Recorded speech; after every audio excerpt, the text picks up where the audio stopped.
നിലവിലെ ലോക ചാമ്പ്യന്മാരുടെ തോൽവി ഉൾക്കൊള്ളാനാകാതെയാണ് ഇപ്പോഴും ഇന്ത്യൻ ആരാധകർ. എന്തായാലും ലോകകപ്പ് ക്രിക്കറ്റിൽ ഇന്ത്യ പരാജയപ്പെട്ടു. 95 റൺസിനാണ് ഓസ്ട്രേലിയ ഇന്ത്യയെ പരാജയപ്പെടുത്തിയത്.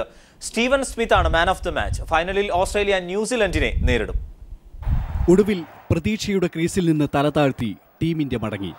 ലോകകപ്പ് ക്രിക്കറ്റ് കിരീടം സ്വന്തം അധീനതയിൽ തന്നെ നിലനിർത്താം എന്ന മോഹം സിഡ്നിയിൽ ഉപേക്ഷിച്ചു.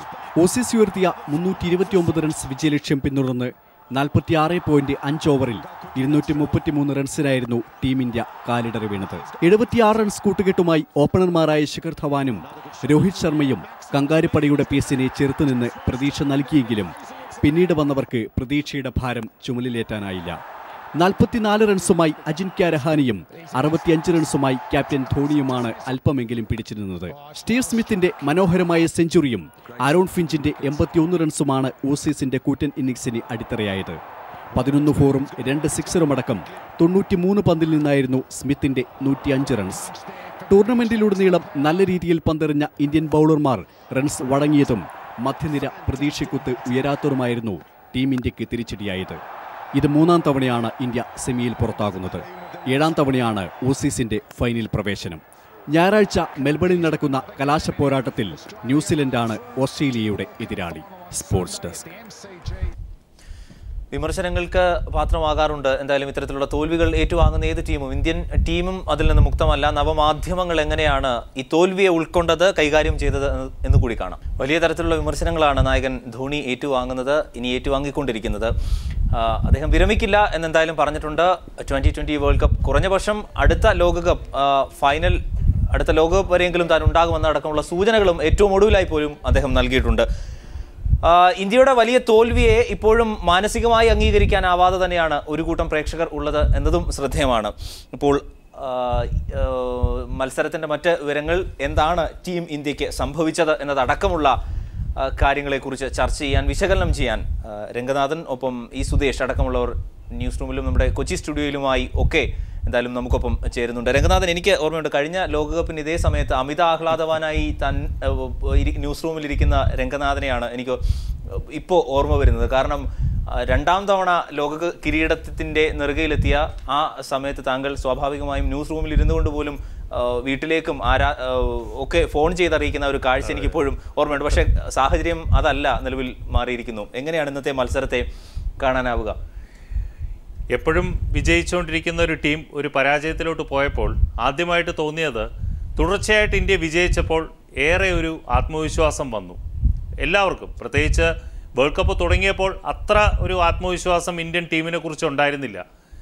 ധാരാളം വിമർശനങ്ങൾ ഈ ലോകകപ്പിന് മുമ്പ് മഹേന്ദ്ര സിംഗ് ധോണി അടങ്ങുന്ന ഈ ഇന്ത്യൻ ടീമിനെ ഏറ്റുവാങ്ങേണ്ടി വന്നു. പക്ഷേ പാകിസ്ഥാനെ പരാജയപ്പെടുത്തി, സൗത്ത് ആഫ്രിക്കയെ പരാജയപ്പെടുത്തി, എല്ലാ രീതിയിലും വിജയത്തിലോട്ട് അടുത്തപ്പോൾ, സെമി ഫൈനൽ വരെ എത്തിയപ്പോൾ തീർച്ചയായിട്ടും 2011 ആവർത്തിക്കും എന്നുള്ള ആ ഒരു ആത്മവിശ്വാസം കൂടുതൽ ടീം ഇന്ത്യക്ക് വന്നു.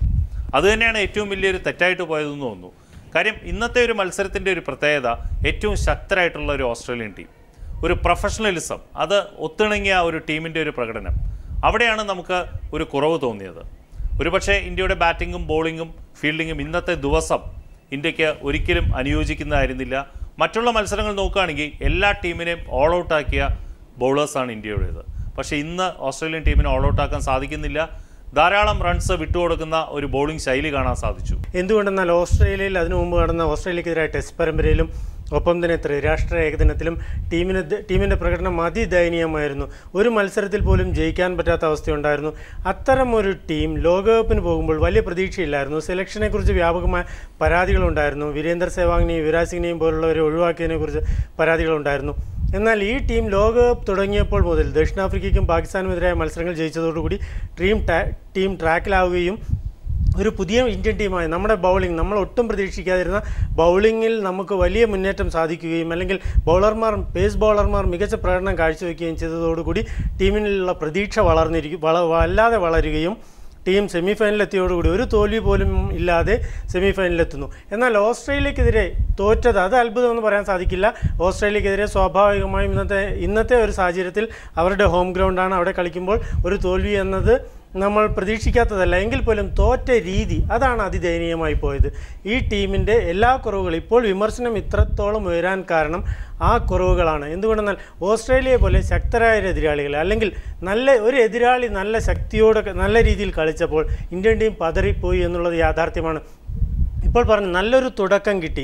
എന്നാൽ ആ തുടക്കം കിട്ടി ഒരു വിക്കറ്റ് നഷ്ടപ്പെട്ട് കഴിഞ്ഞപ്പോൾ തന്നെ പിന്നീട് വരുന്ന വിരാട് കോഹ്ലി ആയാലും ഏതൊരു ബാറ്റ്സ്മാൻ റെയ്നയെ പോലുള്ളവരായാലും ഒട്ടും ആത്മവിശ്വാസമില്ലാതെ അവരുടെ ശരീരഭാഷയിൽ നിന്ന് തന്നെ വ്യക്തമായിരുന്നു ഒരു ആത്മവിശ്വാസക്കുറവ് ദൃശ്യമായിരുന്നു. അതിൻ്റെ ഒരു ആവശ്യവുമില്ലായിരുന്നു. ഈ സമ്മർദ്ദങ്ങളെല്ലാം അതിജീവിക്കാൻ കഴിയുന്ന കളിക്കാരാണ് അവർ. ഇത്തരം നിരവധി സാഹചര്യങ്ങൾ അവർ നേരിട്ടിട്ടുണ്ട്.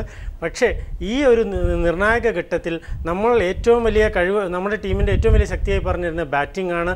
ബാറ്റിങ്ങിൽ ഇന്ന് ലോകത്ത് തന്നെ ഏറ്റവും മുന്നിൽ നിൽക്കുന്ന 2, 3, 4 താരങ്ങൾ നമുക്കുണ്ട്. എന്നാൽ ആ ബാറ്റിംഗ് നമ്മളെ ചതിക്കുന്നു. ഈ പിച്ചിൽ ഓസ്ട്രേലിയ നേടിയത് വലിയ സ്കോറെന്ന് പറയാൻ സാധിക്കില്ല. ശരിക്കും പറഞ്ഞാൽ ഓസ്ട്രേലിയ 400-നടുത്ത് സ്കോർ നേടേണ്ടതായിരുന്നു. നമ്മുടെ മധ്യ ഓവറുകളിൽ നമ്മൾ അവരെ പിടിച്ചു കെട്ടുകയും 328 ഒതുക്കുകയുമാണ് ഉണ്ടായത്. മിച്ചൽ ജോൺസണും അത് 350-നോ 400-ന് മുകളിലോ 400 അടുപ്പിച്ച സ്കോർ പോകേണ്ടത് കൂടിയായിരുന്നു. സ്ട്രൈക്ക് ചെയ്തില്ലായിരുന്നെങ്കിൽ സ്വാഭാവികമായും 300-നടുത്ത് താഴെയുള്ള ഒരു സ്കോർ ആകുമായിരുന്നു. തീർച്ചയായും സുദേശ്, നമ്മുടെ വിക്കറ്റ് പോകാതെയായിരുന്നു നമ്മുടെ ഒരു തുടക്കം എന്നുള്ളത് സത്യമാണ്. പക്ഷേ അതോടൊപ്പം നമ്മൾ ചേസ് ചെയ്യുന്ന ടാർഗറ്റ് 328 എന്നുള്ളൊരു ടാർഗറ്റാണ് നമ്മൾ ചേസ് ചെയ്യുന്നത്. സ്വാഭാവികമായിട്ടും ആദ്യത്തെ 3 ബാറ്റ്സ്മാൻമാരിൽ നിന്ന് ഇപ്പം നമ്മൾ കഴിഞ്ഞ മത്സരം നമ്മൾ എടുത്ത് നോക്കുകയാണെന്നുണ്ടെങ്കിൽ ന്യൂസിലൻഡ് ഏതാണ്ട് 293 എന്നുള്ളൊരു ടാർഗറ്റ് ചേസ് ചെയ്തപ്പോഴത്തേക്കും മക്കുല്ലം ആദ്യം വന്ന ഏതാണ്ട് 11 ഓവറിൽ 90 റണ്ണായി. അതിൽ 59 റണ്ണ് മക്കുല്ലത്തിൻ്റെ വകയായിരുന്നു. അതുമാതിരി ഒരു ബ്ലിസ്റ്ററിങ് ഇന്നിങ്സ് ആരെങ്കിലും ഒരാൾ കളിക്കേണ്ടതായിരുന്നു. പക്ഷേ അത് കളിക്കാനുള്ള ഒരു സാവകാശമോ അല്ലെങ്കിൽ ഒരു സൗകര്യമോ ഓസ്ട്രേലിയൻ ബൗളേഴ്സ് നമുക്ക് തന്നില്ല. അതാണ് അതിൻ്റെ പ്രധാന കാരണം. അപ്പോൾ വിക്കറ്റ് പോകാതെ നമ്മൾ കളിച്ചു എന്നുള്ളത് സത്യമാണെങ്കിൽ കൂടിയും റൺ റേറ്റ് അതനുസരിച്ച് കൂടിക്കൊണ്ടിരുന്നു. നമുക്ക് തുടങ്ങുമ്പോൾ തന്നെ ഏതാണ്ട് 6.5 റൺ വേണം ഒരു ഓവറിൽ. ആ റൺ റേറ്റ് കൂടിക്കൊണ്ടിരുന്നു. അപ്പോൾ സ്വാഭാവികമായിട്ടും സെക്കൻഡ് ചേഞ്ച് ബൗളർ ഫാൾക്കനർ വന്നപ്പോഴാണ് ശേഖർ ധവാൻ ഒന്ന് ഓപ്പൺ ഔട്ട് ചെയ്യാൻ പറ്റിയത്. അതിനുശേഷം പിന്നീട് നമ്മൾ കണ്ടത് വിക്കറ്റുകൾ വീഴുന്നു. വിക്കറ്റുകൾ വീണ് കഴിഞ്ഞപ്പോഴത്തേക്കും സ്വാഭാവികമായിട്ടും ടീം പ്രഷറിലായി. ആ പ്രഷർ അങ്ങേയറ്റം വരെ നിലനിന്നു എന്നുള്ളതാണ്. അത് നിലനിർത്താനായിട്ട് ഓസ്ട്രേലിയൻ ടീമിന് സാധിച്ചു എന്നുള്ളതാണ് അവരുടെ വിജയം. പിന്നെ നമുക്ക് പ്രത്യേകം എടുത്തു പറയേണ്ട ഒരു കാര്യം, ഇതിലിപ്പോൾ ഓസ്ട്രേലിയയെ സംബന്ധിച്ചാണെങ്കിൽ അവർ ആദ്യത്തെ ഒരു വലിയൊരു പാർട്ണർഷിപ്പ്, ആദ്യം ഒരു വിക്കറ്റ് പോയതിന് ശേഷം ഒരു 182 റണ്ണിൻ്റെ ഒരു പാർട്ണർഷിപ്പ് സ്മിത്തും ഫിഞ്ചും കൂടെ ഉള്ളത്. അതുമാതിരി ഉള്ളൊരു വലിയ പാർട്ണർഷിപ്പ് ഇല്ലാതെ നമുക്ക് ഇത്രയും വലിയൊരു ടോട്ടൽ ചേസ് ചെയ്യാൻ ബുദ്ധിമുട്ടാണ്.